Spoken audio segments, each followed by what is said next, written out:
The question is that the Federation Chamber do now adjourn. I call the member for Fowler. Thank you, Deputy Speaker. In recent months, my office has had an influx of emails, phone calls and visits from constituents who are deeply worried about the future of the NDIS. Parents asking if their children will lose therapy. Carers asking if supports they rely on will disappear. Providers asking how they can keep delivering services when the rules keep changing and the details remain unclear. That is why I held an urgent NDIS forum in Fowler with registered providers first, so they could tell me, not the government, not the bureaucracy, what these proposed changes really mean on the ground. What I heard was not comfort, it was concern and in many cases fear.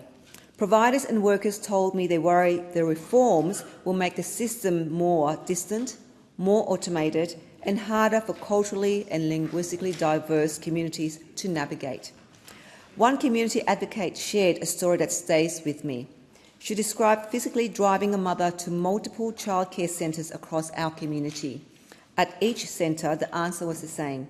We don't have the resources. We can't support a child with additional needs. That mother did everything right. She turned up, she asked for help, and she was turned away with no place for her child, no support, and no clear pathway forward. This is just one of the many examples that tell the story of what happens when systems are under strain and children with disability become someone else's problem. Now, I want to be fair about what the government is trying to do.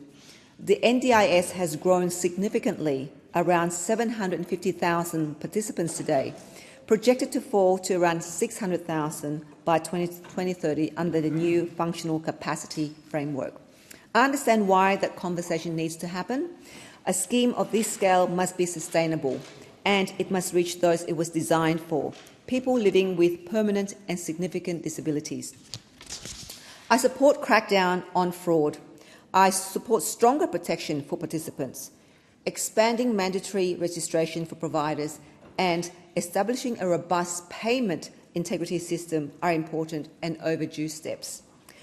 But sustainable reform and compassionate design are not mutually exclusive, and right now the community is not seeing both. When I asked people at the forum what worried them most, it was not about the payments or paperwork. The providers shared that parents were concerned about their children's future, whether they would still have the support to go to school, to make friends, to learn and grow, and one day stand on their own 2 feet and contribute to this country we all call home. The NDIS at its best is a bridge, one that gives children with disability the chance to be fully part of our community. When families cannot see what is on the other side of that bridge, that is when fear takes hold. The providers at my forum told me that they have no clear explanation of how the new functional capacity framework will work, how it will account for language and cultural barriers, or how it will treat people who cannot articulate their needs in polished clinical English. For a community like Fowler, where the majority of people do not speak English at home, that is not a small oversight. It is a structural risk built into the design. And during the budget handed down just weeks ago, most of the rhetoric around the NDIS centred on savings. This measure, that cut. But behind every number is a family trying to work out whether their child will still have support next year. So when I hear that this reform is about securing the NDIS for future generations, I want to be persuaded. I want to support changes that protect the scheme, stamp out exploitation and ensure every dollar reaches people who genuinely need it. But I will not support changes that risk pushing my community back into the shadows, especially when they have already taken time to come to see me, to email me and to tell me they are afraid.